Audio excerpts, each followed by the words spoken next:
gipresu tisinya humuhujumju ay sagwahali natsihu zatisinya maarekla ilinatsihu sagwa. Okay, we are live. I'm just going to check to make sure that everything is good now. Hungan, all right. Stigi Hutsatseki live stream. Hungan, all right. Matsotso Mauleg, all right. All right. Hafede todos hamzu. Bueno hudzung estigi nuevo episode Fanachu. Biba, biba, biba. Hungan. This is another episode of Fanachu. Hunganen. On Fanachu, we cover a lot of different things. Fanachu was started and continues to be the podcast for independent Guahan. And we talk about decolonization from a Chamorro, Marianas Pacific perspective. And when we talk about that, remember that decolonization is not something which is only about political status in a narrow sense. When we're talking about issues of decolonization, when we're talking about issues of the rights of the Chamorro people, the sovereignty of the Chamorro people, we're talking about a whole lot more than just a political status option. And so that's why for Fanachu, that's why we talk about history, we talk about culture, we talk about art, and we also talk about museums. Because I work at the Guam Museum as a curator now, and I've worked in and around museums for quite a while, and museums play an important role in the Marianas in terms of providing a space in which we can reflect, in which we can remember, in which we can hopefully store and archive things. They tell stories which we can educate and pass on things. There are areas in which kind of there are also areas which are under attack in the United States right now in terms of funding, in terms of ideology and stuff like that. And so you're probably going to have a few more episodes this year from people in museums talking about the work that they're doing, just to highlight the importance of museums for the Marianas, for the Chamorro people. And so I'm very excited for us today for this episode of Fanachu, because I was recently in the NMI in Saipan just for 2 days, but I got to go visit the NMI Museum of History and Culture. And I hadn't been there in quite a long time. And just last year, the NMI Museum hired a new director who is Mamala Wipago. He's hiding.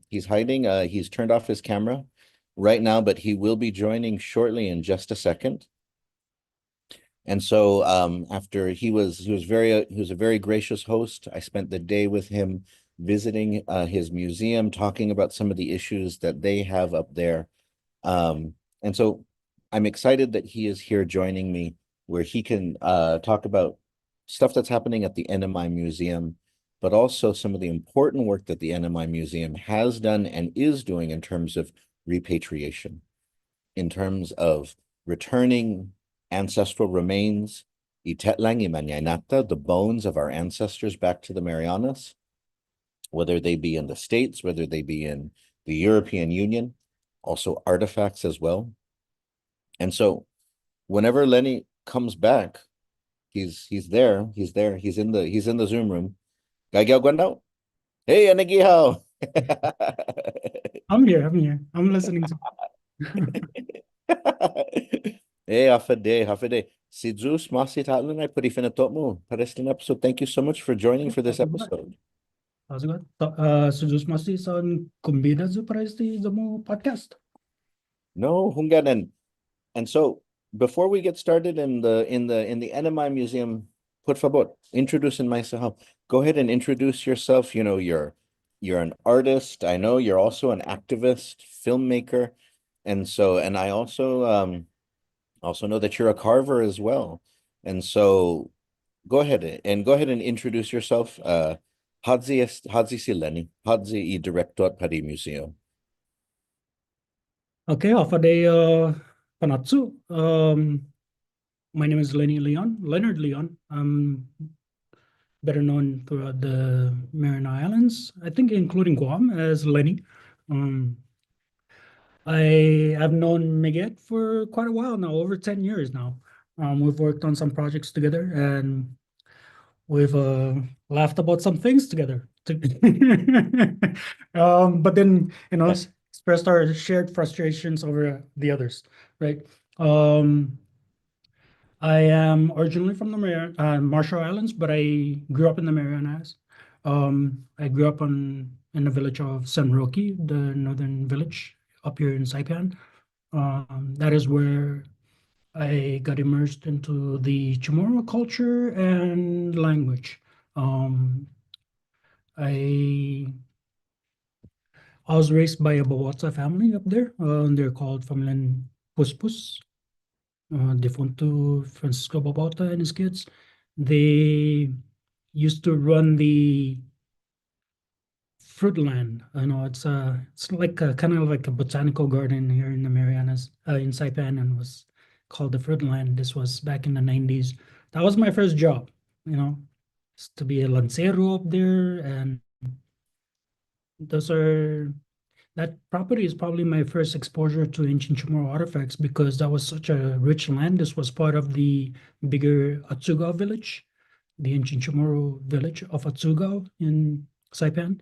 Was a really, really large village, and it extended from the Tanapak area all the way up to um, what we know now as Paw Paw Beach, um, and a new village called Asmatwis. So there, while tilling the land and planting stuff, I used to come across slingstones, katsais, lomok, lusongs, and even the atote we found there.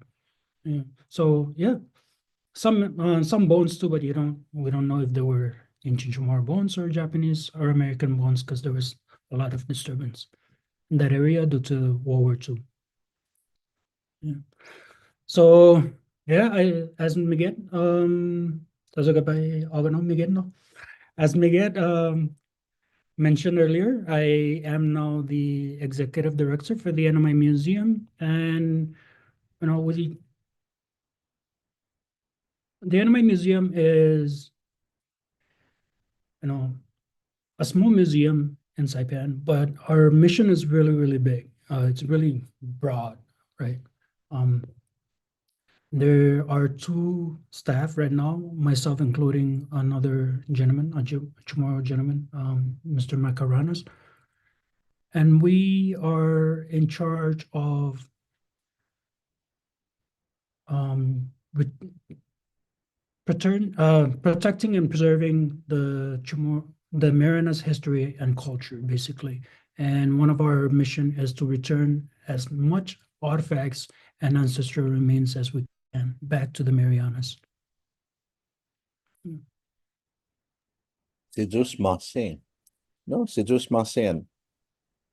Let me just share a video real quick because for those of you who are from Guam, when you go to Saipan, while you are going around asking for a pigigi, please go and visit the NMI Museum. I say this because first off, you should always support museums wherever you go. But there are some amazing artifacts in that museum.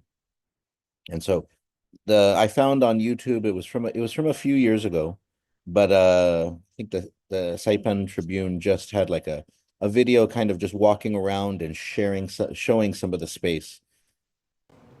And so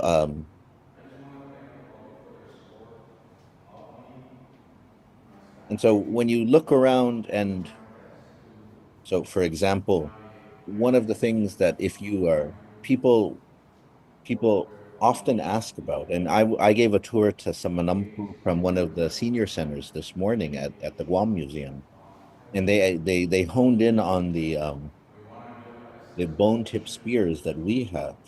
And I told them that, the ones that we have are nothing compared to the examples that they have in the NMI Museum. Those are much nicer and much better examples of what ancient Chamorros made. And then, somebody asked me too about what did ancient Chamorros look like, and I said, oh, you should go to the NMI Museum because in the NMI Museum they have, mock-ups of what Tauga man may have looked like and so on. And so, and then when I was just there last week, there was those amazing spondulus pieces as well. And so you should, if if you're in Saipan, you should definitely go. Just because the collections that you have up there, they're amazing. I think we want to avoid the what sometimes I call it's the Chief Kapua view of the past, which is you got Chief Kapua, it's this statue out there, you see it every day. So people think, I know who Chief Kapua is, I've seen his statue, I know about the past. But you know that, but there's always so much more behind that. Whatever you think about that statue, that's just the surface of it.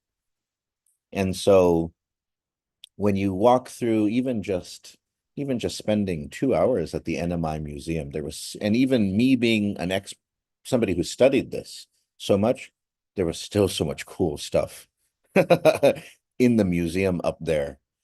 And so it was amazing. It was very cool. And so talk to me. You've shared some of the challenges sort of that you have, but one of the things that I wanted to talk about though is the building that you're in. That's a historic building, right?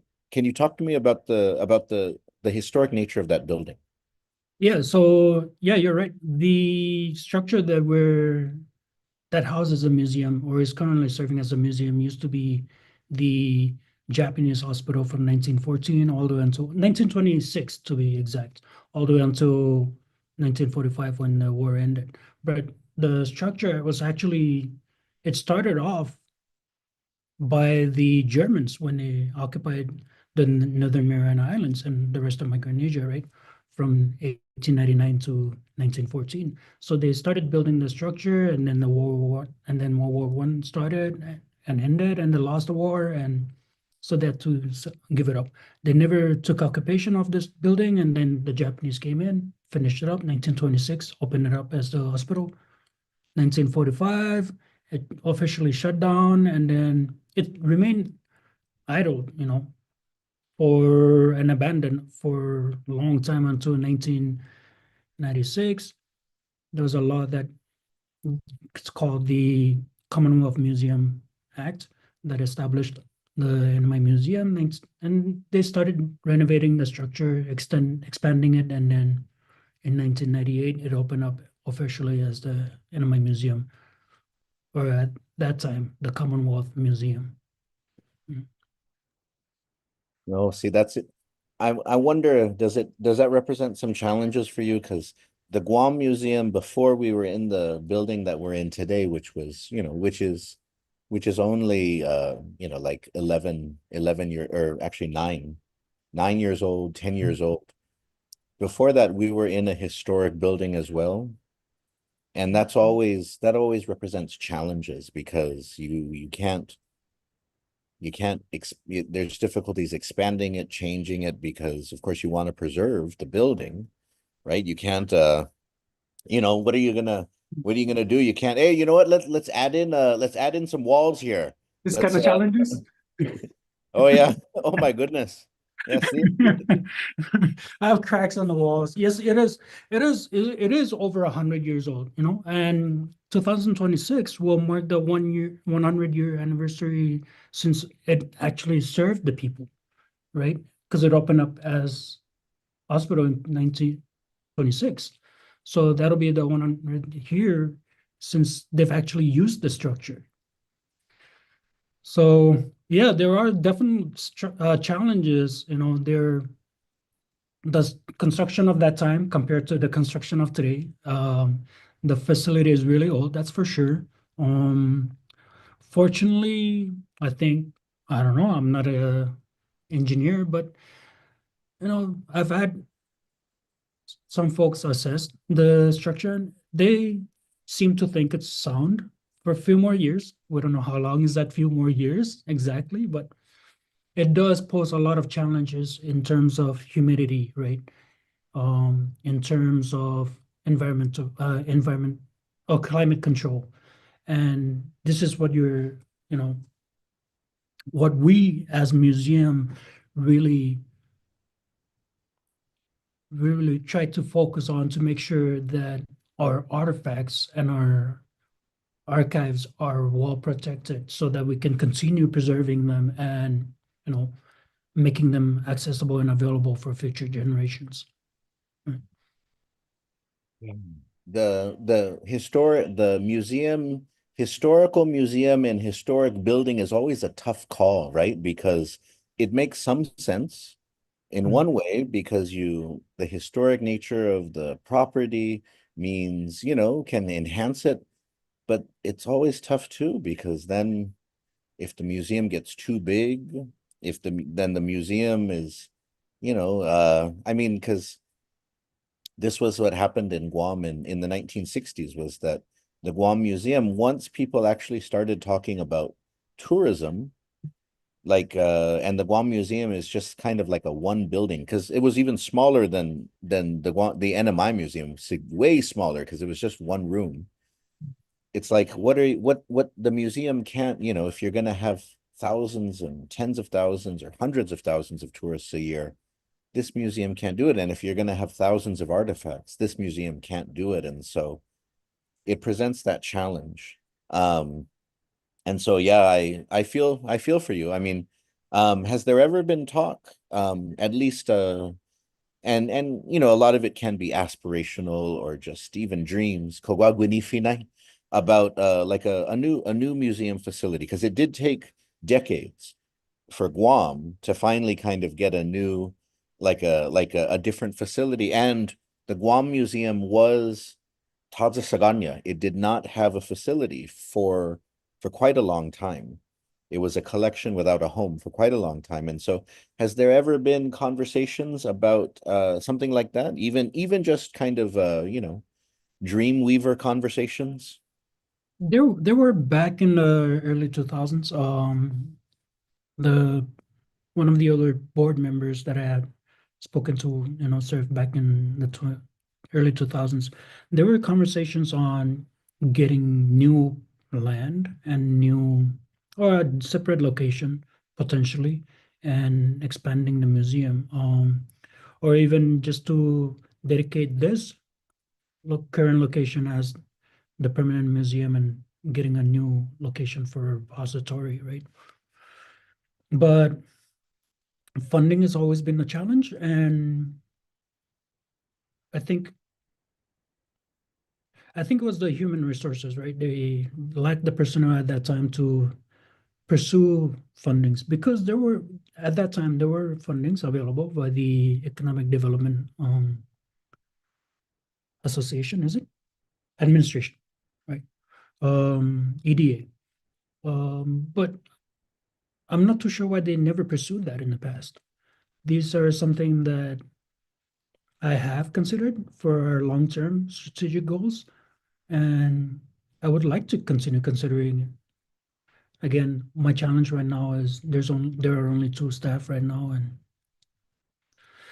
if you're gonna get new grants or new fundings, then you have to have a separate person just managing that all up by itself.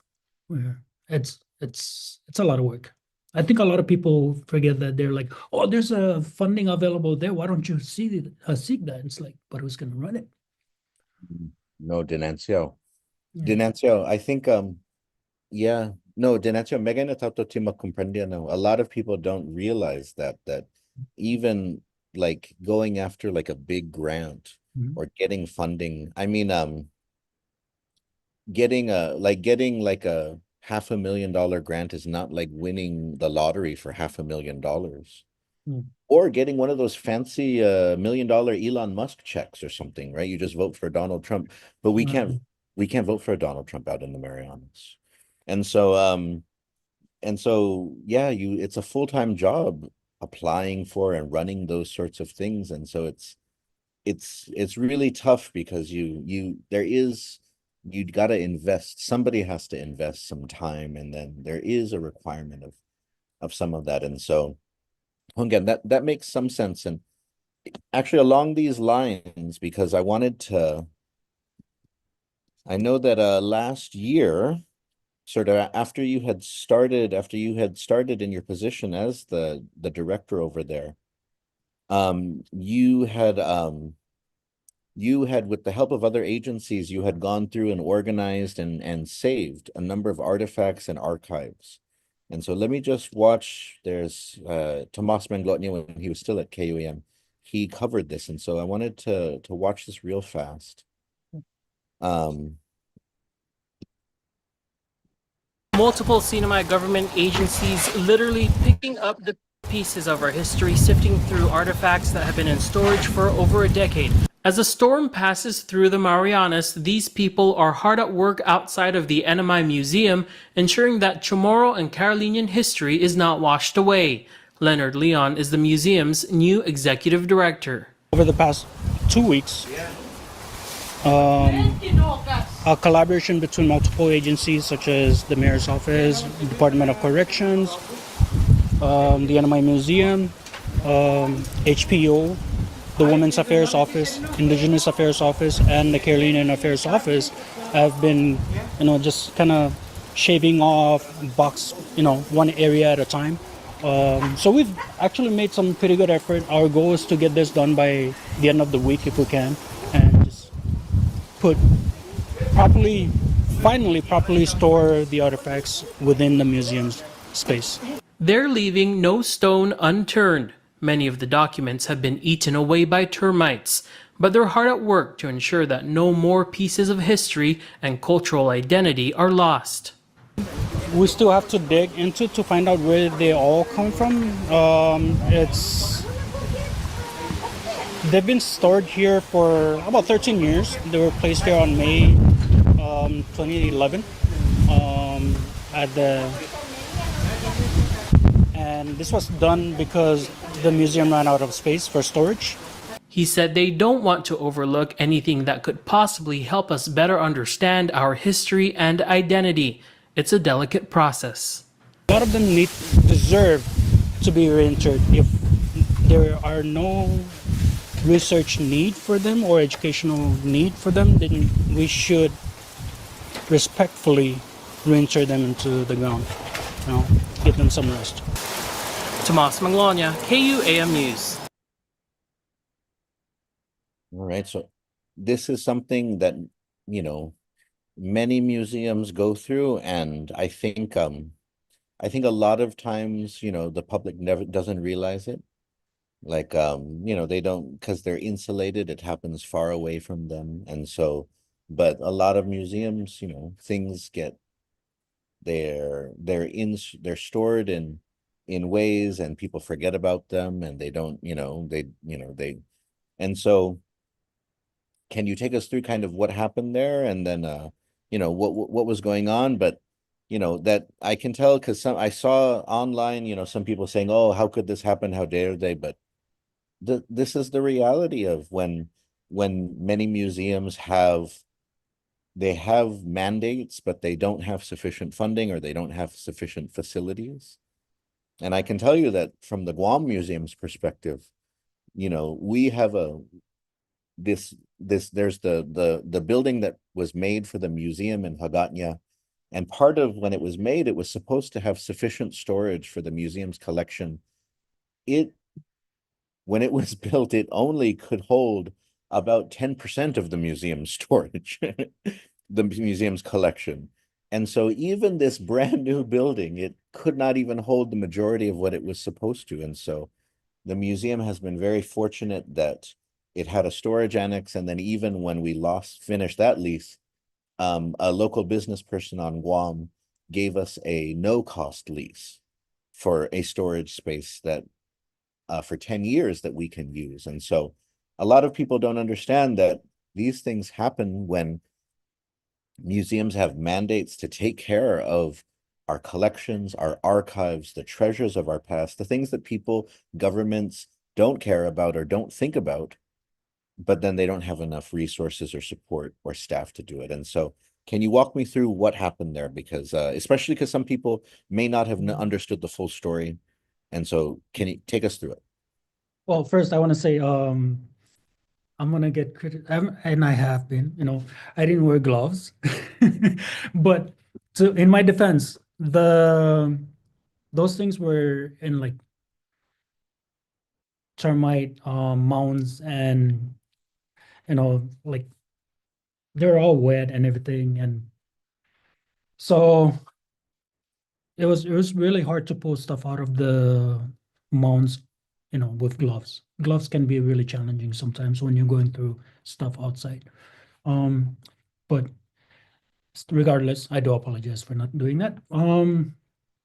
No, the pile was not a result of neglect necessarily. I think it was just there's really no other option. Prior to that, the artifacts were stored in container and they were stored in a building.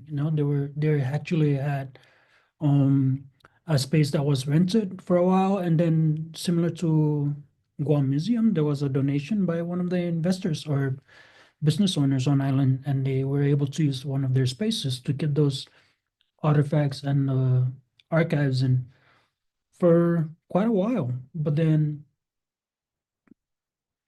there needed to be a shift, the business owner needed their space back. Um, and that by that time there was no available funding to, build a multi-million dollar repository or storage unit. So I think they were pushed to a corner where they just didn't have any other option but store it in what they had left, which was just the roof under a palapala. The palapala would have kept it, but then, we experienced two typhoons after that. We had, or two really um, huge typhoons, which were Sodolora and Super Typhoon U2, right? But it's not to say that if you put them in a five-wall structure, it's going to be protected. Even with Super Typhoon U2, a lot of the artifacts and archival materials that were kept within the museum were also impacted by Super Typhoon U2. They were in storage in an aircon space inside the museum. And it's just one of the challenges that we face here in the region.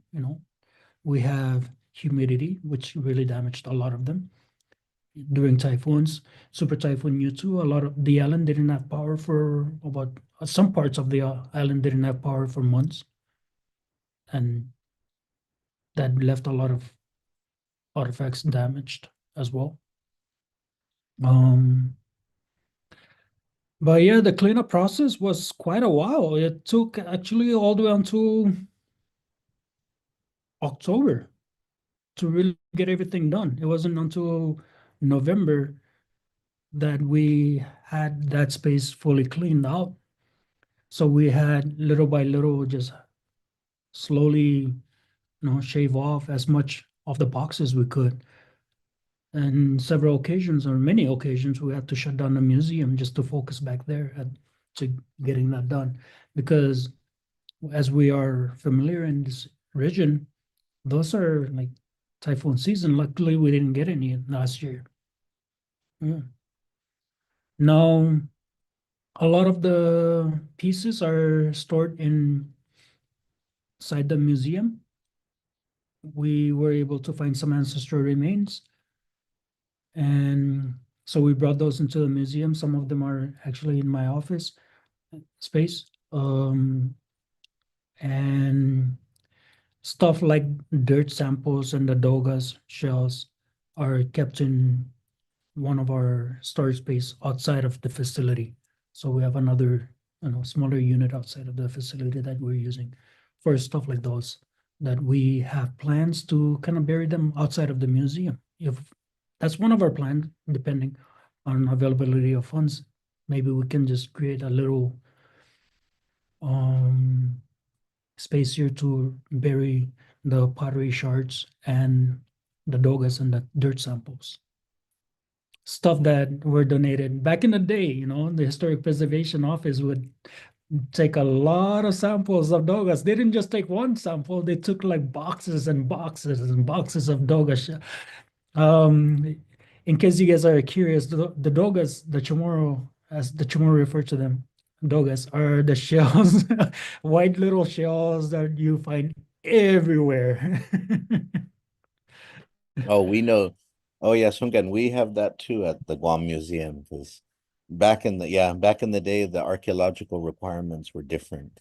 Mm, And so that's why and it's I mean, yeah, so because for us in our repository for the Guam Museum, you know, like we have like dozens of boxes of just just shells and to give you a sense of kind of the fill of what the dig was like and for your average person they may not understand why that's important and it could have some archaeological value but but from a storage perspective for a museum that has limited storage it's tough mm, because we have, I mean, this is one thing that for us in the Guam Museum is that we've struggled with is we have hundreds of boxes and bags of what's called midden mm. soil. And like, it takes up a lot of space. It's also really heavy. Some of those boxes are like 50 pounds, 70 pounds. Like and most of the staff can't move those boxes on their own.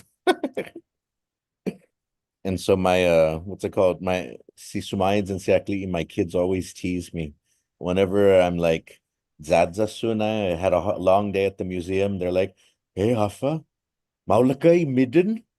Is the midden okay? Hey, munga mapatsa midden, debidun pratehi midden nai? I know it's a mo." Sumahi gets like does a bihun samoru nai na boss. It's like, "Hey, attendee midden nai, I know it's a namu." No, those are really important samples to collect. That's a given. And it shows that at least they attempted to be um, meticulous with their studies, right? And not just bulldoze over everything. Thankfully, we didn't have a lot of really advanced technology to just bulldoze through every equipment back then. But um, that's one of the risks that's another discussion for future is the advancement of technology and the challenges for museums. But even when we bring those into storage, right? I don't think a lot of them realize, if we don't reinsert them back real soon, then it becomes financial burden for future, um, in the future, or it becomes um risk, like um management, artifact or collection management risk, because they turn into dust and continue spreading all over the place, and now you have to maintain all of that stuff, and again back to financial burden, right? And if we're going to talk about, how we get our leaders to really care about it, it's really going to impact financial burden for the government, the state government, at least for Guam Museum and NMI Museum, is because our museums are kind of state corporations, right? Or public corporations under. Is it for Guam? The museum, yeah, where it's a division of the Department of Chamorro Affairs, which Yeah, is of a non-profit or not-for-profit public corporation. yeah, Again. similar. Yeah. But So yeah, Denancio, you're so right though that you have to find a way to balance it out and that's why, museums need space. And a lot of people don't realize that when they visit a museum, they often think that whatever is in the museum is what the museum has. But that's always just kind of like the surface, you know. I mean, to use a very non-appropriate, non-local metaphor, the iceberg, the tip of the iceberg, huh? It's like, no, because like people are always, whenever somebody donates something to the Guam Museum, they say, oh, it'll go on display, right? And it's like, oh, we will find, and then I always say, I will find a place in one of our upcoming exhibits to put it in. Whatever they exhibit, whatever they donate, I say, I'm going to find a place where I can put this in. But they assume that it's going to go into our permanent exhibit. But that's less than 1% of what everything that we have. But a lot of people forget that all the things that a museum has to take care of, it's not on the walls, it's not in the cases. And Yeah. so where does it go? It has to be cared for somehow. Mm. But for me, that's part of I mean, now that I'm a curator, I mean, I enjoy that part of the job. I enjoy it when people bring in things that they don't want anymore, but it still has some value. Like somebody brought in, an old rotary phone, and they're like, this, and they said, this still works. If you find it, you can still plug it in and you can still make calls with it. And I was like, this is perfect because, for a display, if you're trying to create a certain time period, a rotary phone is what you want. Mhm. And so museums have to have all different types of things in order to make their point. And we don't have a rotary phone. So I'm glad that this person donated a rotary phone to us. Good for you. We don't have a rotary phone. We actually had two typewriters, old typewriters that were from I think it was 19 well, it was after the 1970s when the Marianas land registry was going on, people were advised to come over and register their private lands. So this was after the CNMI became a Commonwealth, and so yeah, so it's pretty old. It's not as old as other museums would have, but hey, people look at my pager, and my kids look at my pager, and they think I'm archaic, but you know. Right. Those are important things because part of it is now because what is the museum, what is the scope of collections, what is the purpose, what is the goal? And so now let me ask you this for the NMI Museum, because you have a permanent exhibit, but do you ever do is it your plan or is it your plan to also sometimes do like temporary exhibits? Hmm. I think I saw a space there where Yeah. you could do temporary exhibits, right? And so what is your plan for that? Actually, that was our first temporary exhibit, which the the U.S. Congress space that you're talking about. Is that what you're talking about? Yeah, that was dedicated to Mr. Gregorio Sablon, Kilili, as known in the Marianas, our first official representative to the U.S. Congress. He retired in January, and so we leased the space to his family and his office to hold a commemoration for him, honoring his time in service. And so we're looking at our next temporary curation that is still in the process right now. I am in the process of repatriating some items from the Naval Tactical Training Unit. This is from the 1950s to the 1960s. A lot of people don't realize, but the Northern Mariana Islands, particularly Saipan, was a no-fly zone because it was under, it was pretty much owned by the Navy and was part of the CIA's space of operation. In fact, a lot of people don't even realize that when the Vietnam War ended, And I remember there was a Vietnamese woman in Guam was one of the baby lift, um, one of the individuals that was lifted from Vietnam and brought back to Saipan and then back to the States. So the Operation Baby Lift, which was right after the Vietnam War, Congress had, or the Navy were and military were instructed to try and bring back all the half American kids that were in Vietnam back to the US, right? And a lot of them actually ended up in Saipan during the CIA time. But so that's a time that was kind of a time in space, a space and time for the NMI history that is really not talked about and it's not really known about. So we're bringing back some photos and some collections from that time from kids, two brothers who their dad at that time in the 50s served during the NTTU or the Naval Training, Tactical Training Unit.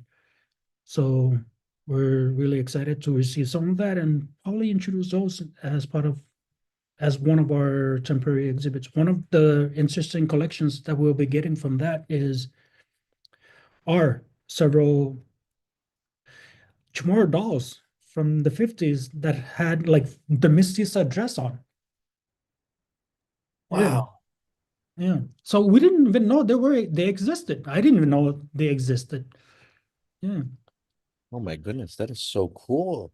Yeah. Oh no, okay.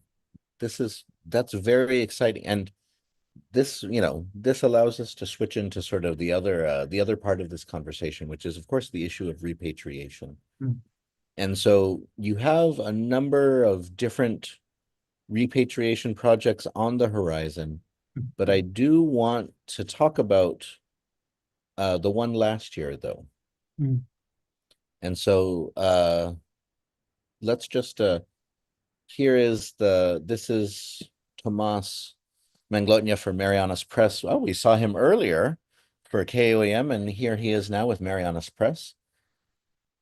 And so let's just check out his coverage of this, because this is him covering Al, and it features you in it after sort of the remains have returned. But then I want to hear more about sort of the process of how all this happened, because this was, this was a very, the process, this issue of repatriation has become so much larger for Native people and particularly for Chamorro people lately. So this was very profound. But anyways, let's check this out and then we can talk more about it.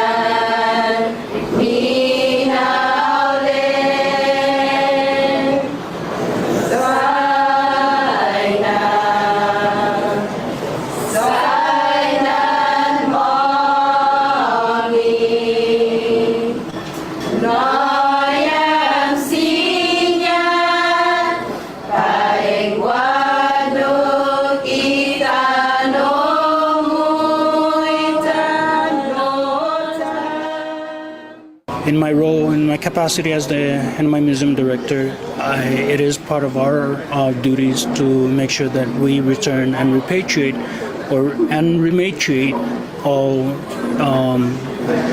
CNMI artifacts, including ancestral remains. We identified sites where the ancestral remains come from. One is the grotto area in Marpi on Saipan. One is the extended mass burial site over in San Antonio by Pokpak Beach, or at Pokpak Beach, a little south of the playground that's being constructed right now. And the other one is from Tinian. It is our plan to make sure that These ancestral remains, as well as any other ancestral remains within the NMI Museum possession, are reinterred. So the whole story behind the repatriation ceremony started about a year ago. I was reached out by UC Riverside and Auntie Fanachu asking me to help them bring the remains home. I put her in contact with certain officials not here on island. That was a year ago. So believe it or not, Tomas, it was actually on November 19th when she reached out to me and we initiated the conversation. But I give props to Leni for putting all the effort into ensuring that we bring them home. I know it is only right for the executive director of the museum to lead us in this beautiful ceremony. There are about 5 of us from the NMI that receive a full scholarship to attend the inaugural ATOM Conference, Association of Tribal Archives and Library and Museum Conference that was held in Palm Springs, California. And while there, on our way out to Palm Springs, Leni had already initiated the conversation to meet at UC Riverside from Palm Springs so that we could bring our ancestral remains home. I know they're back home, and we're going to make sure that they have a nice burial, and we're going to make sure that we're not going to treat them the way they treated the rest of our ancestors, and we're going to do a better job, I know. And with you guys' help and all of the community's help, I really need you guys to voice yourself and come out and tell the legislatures and the governor and the historic preservation and the indigenous affairs to do a better job. Thank you. Again, I appreciate Leni, and all of the delegation that went and escorted them back home to come back home. It's been 40 years, away from home. That's too long. And in fact, they shouldn't be even there in the first place. Okay. And I think one of the things that made this profound and different and important was that a lot of the repatriations that Guam has done recently, or even others that have happened recently in the Marianas, they've been smaller, where for example, the Shippo in Guam, Patrick Lujan, he goes by himself, for example, and then he goes and he gets the bones, and then there might be like a ceremony here, or the bones just might come home. But then nothing to the extent of what you organized there, in which there's a large gathering at Riverside, a delegation, a gathering, and then also then a gathering when it returns to the Marianas. And so I think that was, especially in the context of how we think about the Chamorro experience as different than many other islanders, where there's an absence of protocol and ceremony. And so what was really special in seeing all this was how people felt called to ceremony, where like people who, because when you think about it, there's, what are you supposed to do in this situation? Well, a lot of people, it seemed, drew on their experience, like when you go to a funeral, you go and you wait your turn and then you pay your respects. And so that's what we see in like the video there, is that people go and then they go up and they say, Saina, dispensa po hafa masusedi gidzahalgu, or maguftu naina pon bira tati, or maguftu nagaigi how tatlugi tanotmu. And they're just like, and it's beautiful to see how the work that you did, the work that others did, makes it possible for the ceremonialization, how ceremony can become part in. And the thing is that, people can encourage, but also people can just feel called to it. People can organically just feel like, I want something sacred right now. I feel something special. And so that's what really touched me about that, is that, you put in a lot of work to make this happen. And so many people felt it and then filled in their own sort of intimate connection to it. And so talk to me about this. Like, talk to me about it. No, I gotta correct you. I didn't put in a lot of work into this. Actually, there's a lot of people that put in work into this, right? Auntie Fan Luan was the curator and the executive director or executive, either one, over at PIAM in California. She was my point of contact over there in terms of the community in California, right, in diaspora.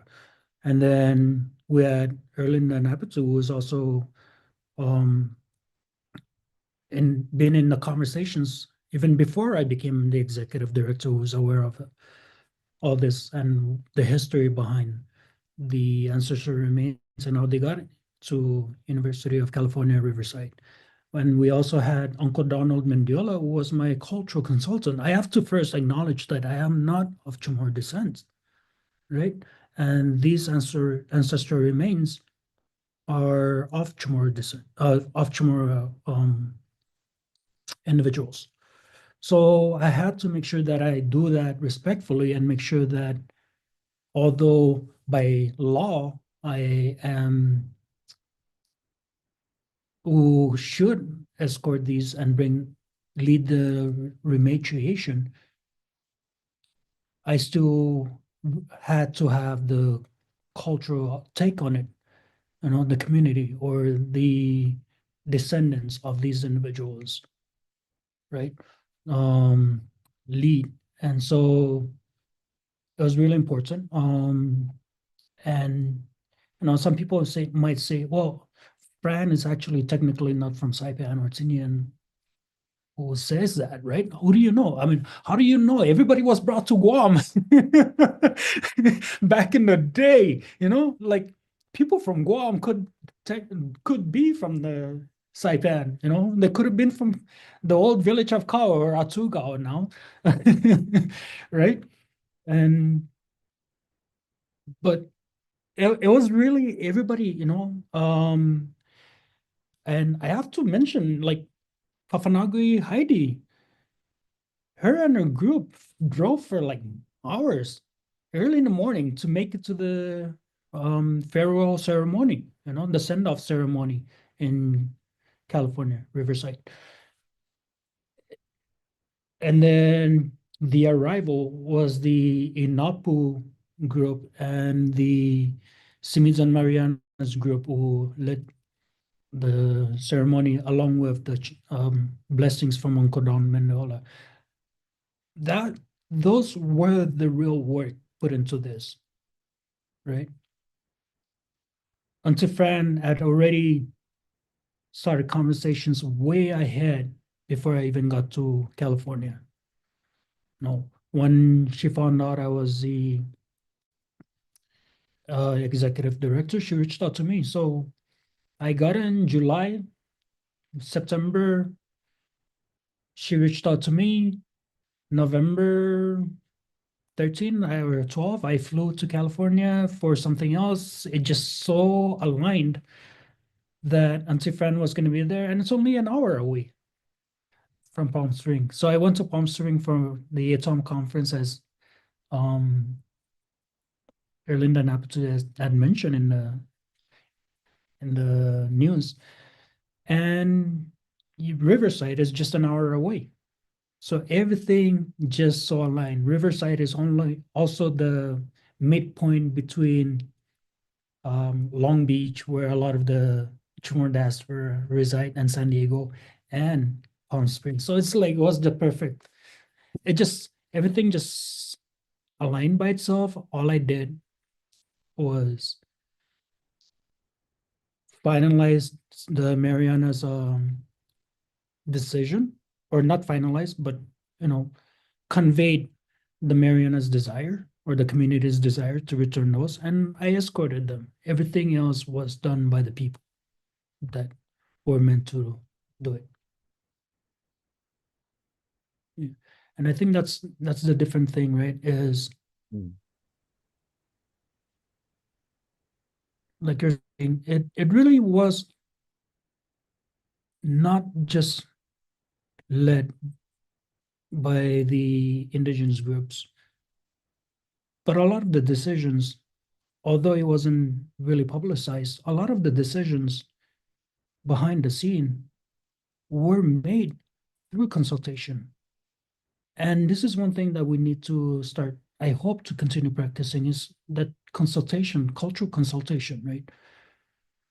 A lot of people tend to think of the Marianas as, well, you don't qualify for NACPRA because you're not a registered tribe. It doesn't mean that, and in order to get some sort of consultation, you have to be a registered tribe, or agencies for institution to institution decision making. They usually will be like, you only need consultation if you're a registered, or if the ancestor remains belong to a registered tribe. It doesn't have to be like that.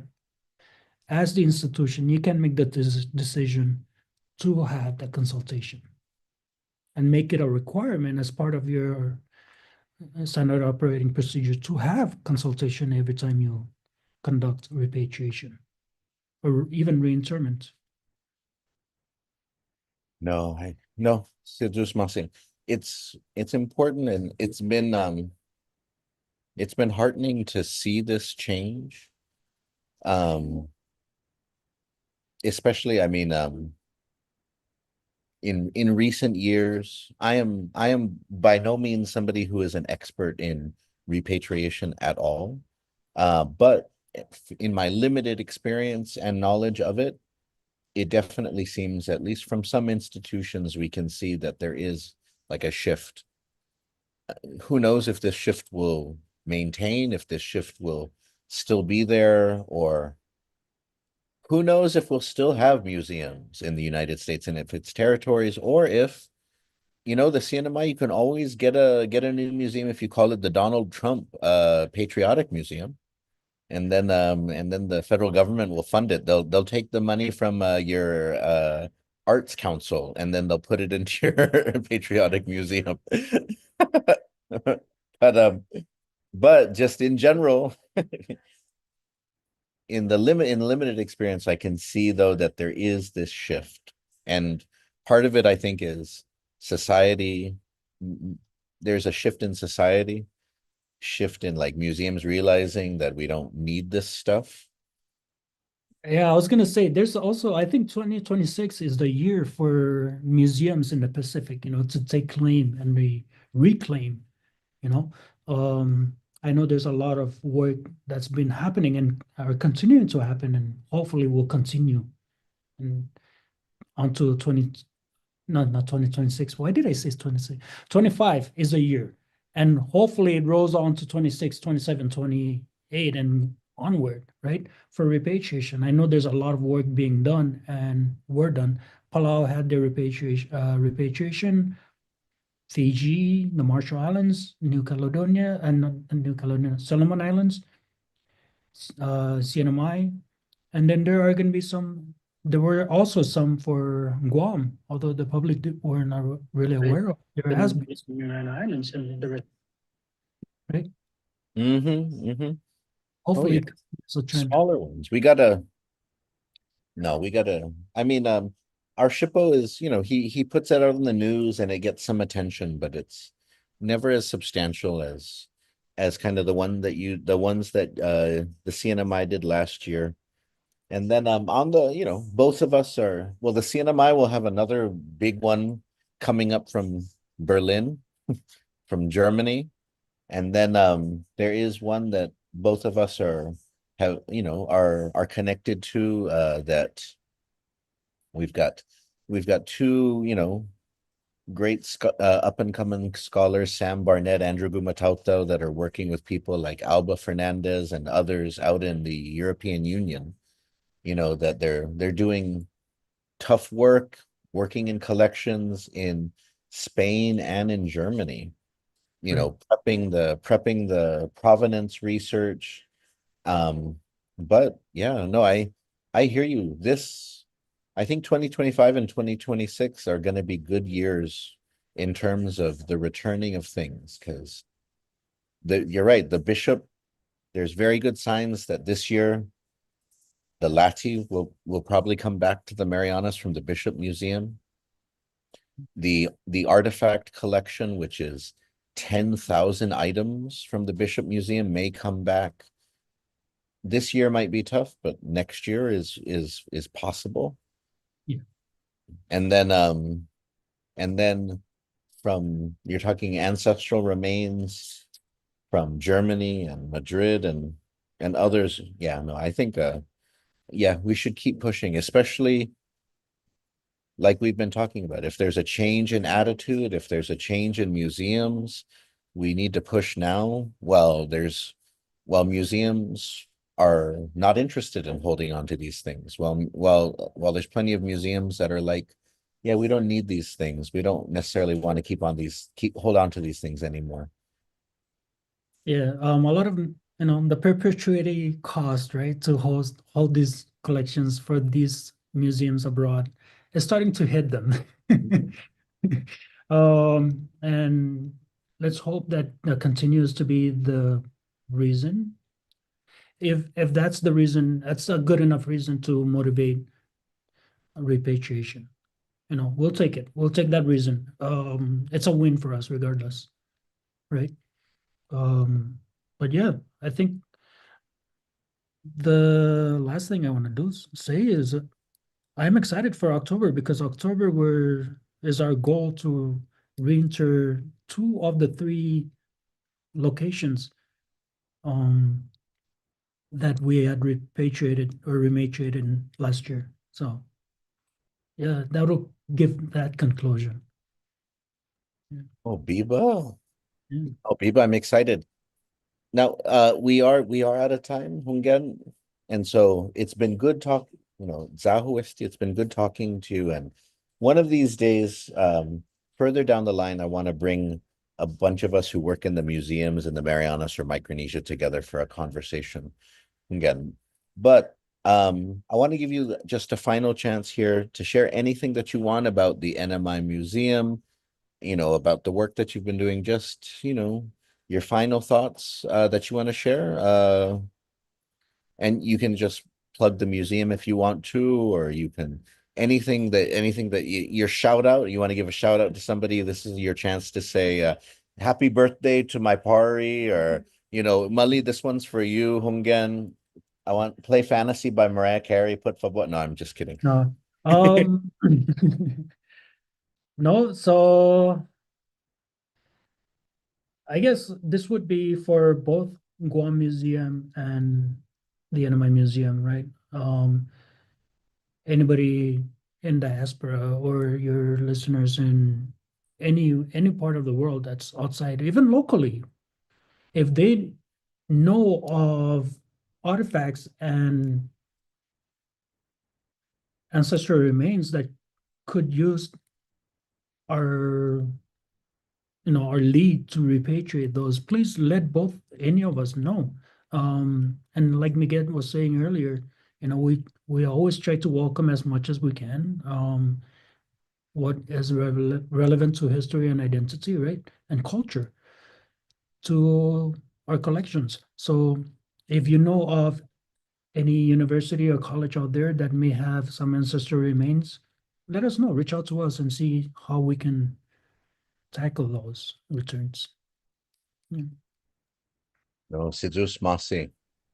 Gof Maulig Naina and Menchona, that is a wonderful point because you don't have a repatriation team. We don't have a repatriation team. Pues deberita usa telephone alaihay. We got to rely on the telephone alaihay, or as it's known today, the WhatsApp network. What's it called? The WhatsApp network. Somebody says, "Hey, Hafesti." He says it's a Chamorro skull, and what is it doing here in this museum? Hafesti, what is this? Hey, send this to Leni Leon. He works at the museum in Saipan. Okay, I'll send it to him right now. Wait, fan, let me take the picture. Wait, don't push me. Let me take the picture. And then but we need those connections. We need that. And you are so right, because when we presented to the Bishop Museum, to one of their cultural resources committees, that was one of the points that we made. is that when the Lati and the artifacts were taken to the Bishop Museum 100 years ago, Chamorros for a century asked about them. They constantly asked about them. And they never stopped asking about them. How did this end up here? Why is this here?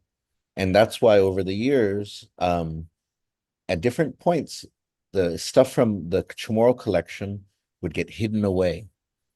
Because, for example, the pictograph from Asquiroga and Talafofo, which Hornbostel had a Chamorro chisel out of the wall, it was on display at one point, and Chamorros would always ask about it and say, hey, this is from Guam. Why is it here? Is that okay? You shouldn't take this. Is this okay? And they would question it. And so eventually it was removed from the exhibit. And so Dinancio, ask these questions. If you see something that's out there, and whether it's an artifact, whether it's ancestral remains, but if it comes from the Marianas, reach out and let us know, because we may have a claim to it. Maybe it was taken long ago under questionable means, and we can reach out and we can ask them, and that institution may be willing to give it back. They may be willing to give it back, and all it'll take is somebody to let us know. And so, si Diyos masi Leni, si Diyos masi na puri finato mo para esti, si Diyos masi puri bedada mo para I museo guano. Thank you so much for what you're doing for the museum up there. And si Diyos masi para todos hamzo, ni omega por uma ekung okesti na episode Fanachu. Adios, este aquí